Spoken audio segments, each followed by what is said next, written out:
Ain't no regulation, no cancel culture. We can say whatever we want to say. We don't have to call it locker room talk. We just talk. We just start talking. Yeah, this ain't locker room talk. This is just talk. So what's some things that, like, I guess that you guys learned or still learning that, like, maybe somebody else may be interested in, or just share your thoughts on it. So, like, should we start with my man, what do you want to go by? Donnie, DJ? It don't even matter. All right, we'll go with Donnie. You gotta be the Don. You gotta be the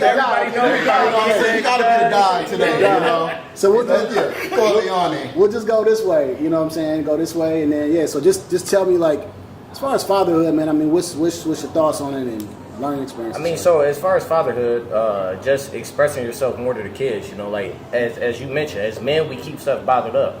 But, like, when it comes to the kids, like, sometimes they need to see that emotion, you know, like, show them more love as far as, like, you know, to your daughter or son or whatever the case is. I mean, that's really the only thing that I can think of right now. I really can't think of anything else. No, that's good. Yeah, because, I mean, we have a lot to share. A lot of times, most of us, we don't really share a lot of how we feel and shit. I mean, we got to figure it out. We always in figure it out mode. Mm-hmm. But yeah, you know, having to share that emotion is definitely important. You know what I'm saying? Yeah, for sure. Sometimes, you know, I try not to share too much emotion, but you know, we human beings and shit. What about you, Joe? What's some things you learned? I got a daughter. I don't have a choice but to show emotion. I'll tell you one thing I didn't realize when it came down to parenthood was, you know, you're programmed for so long, like, figure out what's your identity. And at some point, like, you have to realize it may not actually be you. Your identity might be creating the person who's going to make the change. So I was always told, make a difference, make a difference, make a difference. So I've always done my best to make a difference. But now I'm starting to realize that maybe the difference that I'm supposed to be making is creating a human being that's not a burden on other people who will eventually make the ultimate difference. So I don't know. I mean, I'll tell you, it's definitely purpose. I mean, I have so much more purpose as an adult. Having a child, I'd be a mess if I was an adult without one, to be perfectly honest with you. Yeah. She definitely brought it. I remember thinking when I was told we were pregnant, I was like, it's got to be a boy. I was raised by a single mother, two older sisters, surrounded by all women. Every animal we ever had, female. Like, there was no men. So I remember thinking, it's got to be a boy. You got to have a boy. And then the second I found out I was having a little girl, I was like, tutus and tiaras, let's go. What size tutu do I wear? Like, it was I don't care. You want to paint my nails? Do it. Yeah. It's but the purpose, I think, of parenthood is what's changing. Not what is the purpose, but the actual purpose of parenthood. So to me, that's kind of the most shocking part. Yeah. But so B-Mac, what about your idea of fatherhood, man? What's some things that you kind of going through, experiencing, man? Just like share with us, you know? So I think more or less fatherhood has taught me a lot, for sure, about myself, other people. Just thinking that I had the patience that I had and not realizing that I didn't have the patience that I needed to be a father. So learning to be patient and learning that, you know, the way that I was raised is not necessarily the way that my son should be raised. Damn. So, you know, like he said, single parent, household, mother, all women, raised grandma, aunties, all my cousins, females, up until I got to a certain age and I started to hang around my god cousins. But just seeing how women operate versus how men operate with kids, it's a total different ball game.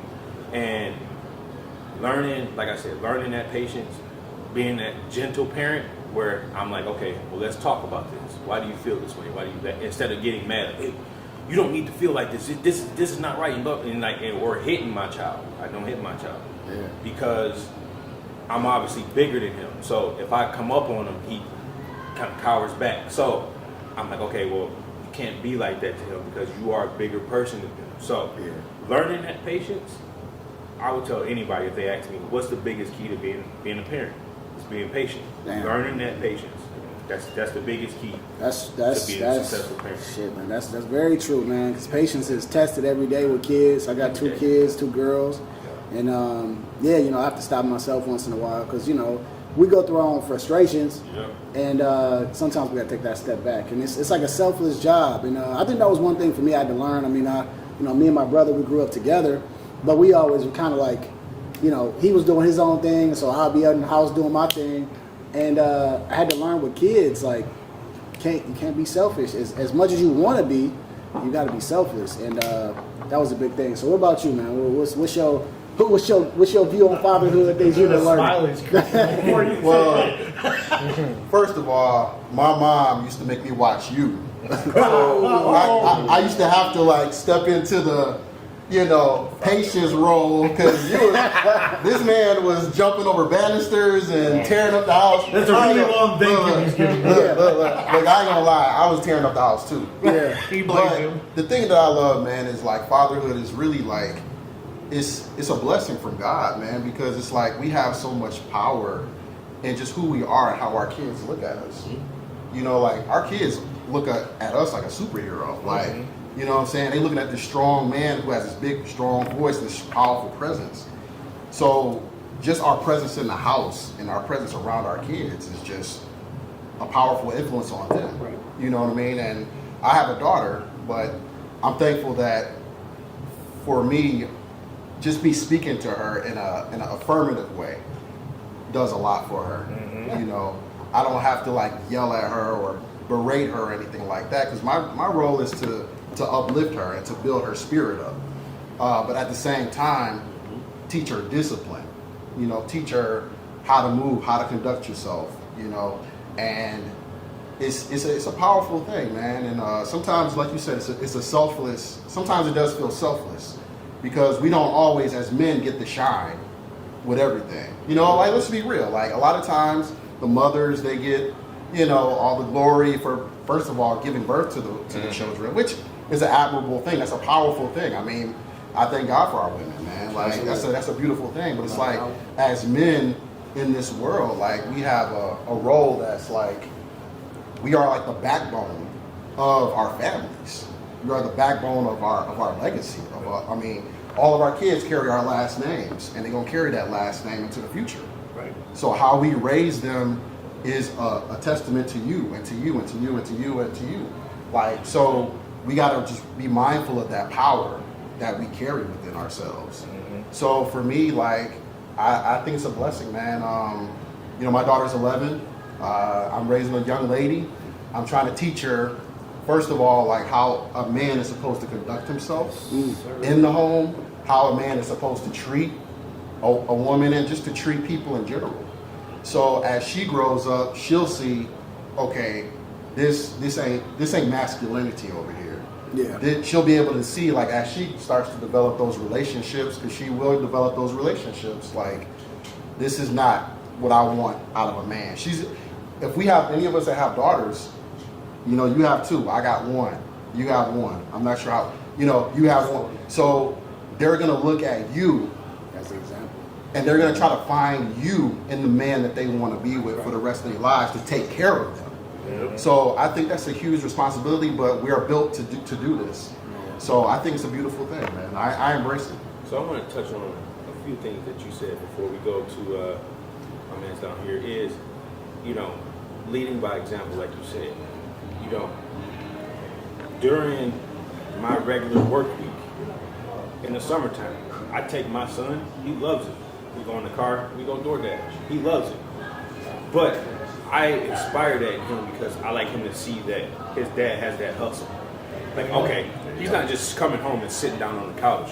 Hey, but you want to go out and want to go DoorDash with me? Yeah, let's go. We go pick up the order.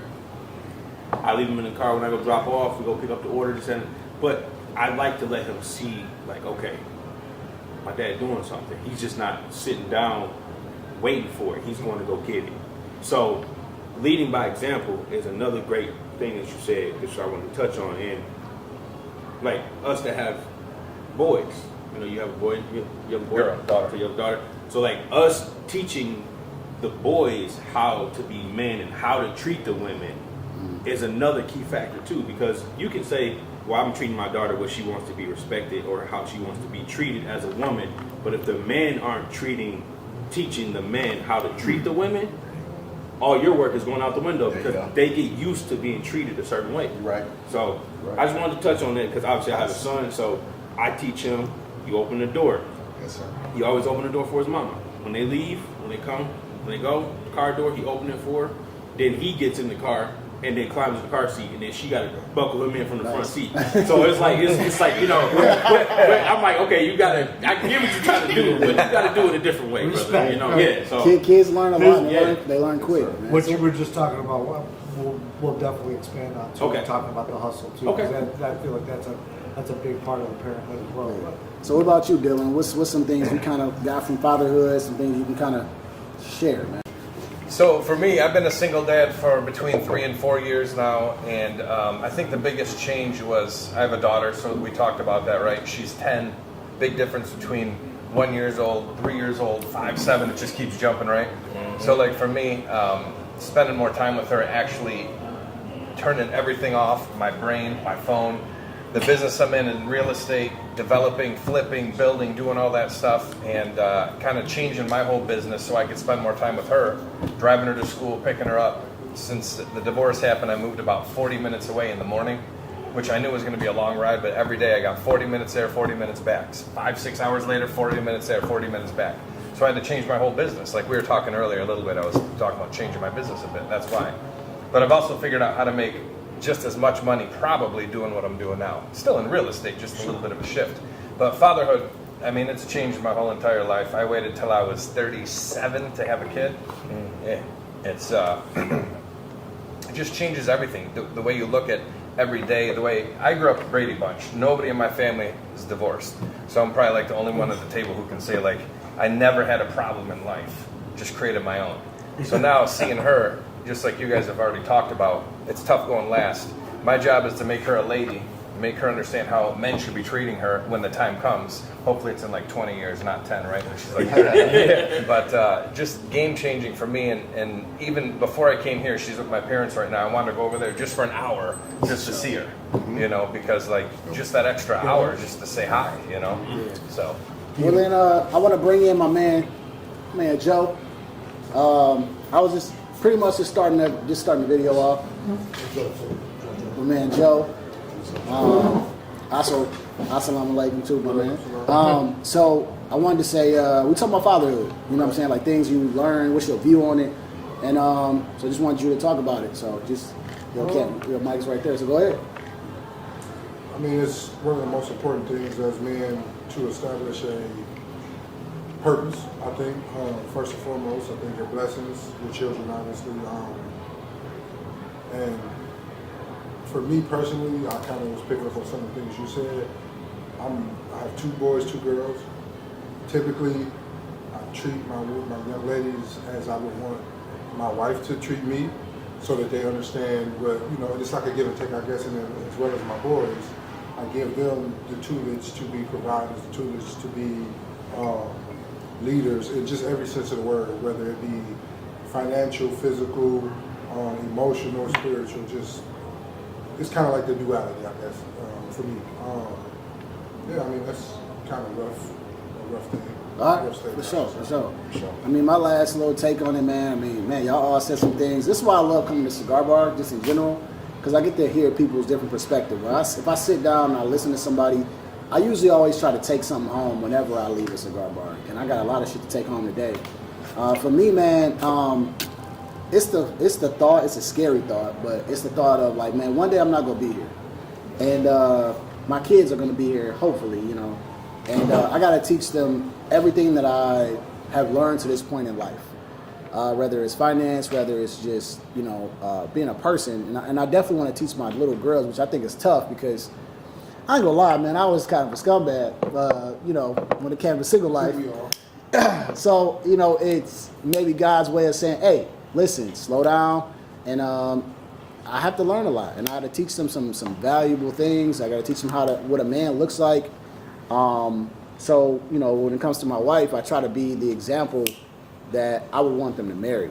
So how I talk to her, what I do, things like that is what I'm learning to really hold as priority. But like you said, patience and legacy and all those things, man, it's tough, and it's kind of a thankless job. But at the end of the day, men know things that they got to do. I got to jump in on No, that go ahead. because one of the things that we've all mentioned was teaching I think the most important part of teaching is not teaching too much. Because you got to remember, a lot of our knowledge, a lot of our experience, and a lot of what we are now is calluses from lessons that we learned the hard way. So my daughter walks around the house doing something stupid, and I know she's going to hurt herself, and my wife wants to jump in. No. Just give her a second. Let her hit her head on the banister real quick. Let her take that last step the wrong way. Like, you learn a lot of stuff on the pain that comes from the actual experience. So if we take away that pain, all it is just a thought. It's not an experience. So I think there is a big part of it too. Like, I would never let my daughter get seriously hurt. But I'm going to let her skin her knees. Yeah, I'm going to let her fall off her bike. I'm got going to let her know what it feels like to fall down, because if she doesn't know what it's like to fall down, she has no idea how to get up. 100%. Yeah. Awesome, man. Well, I think, that wraps up, that.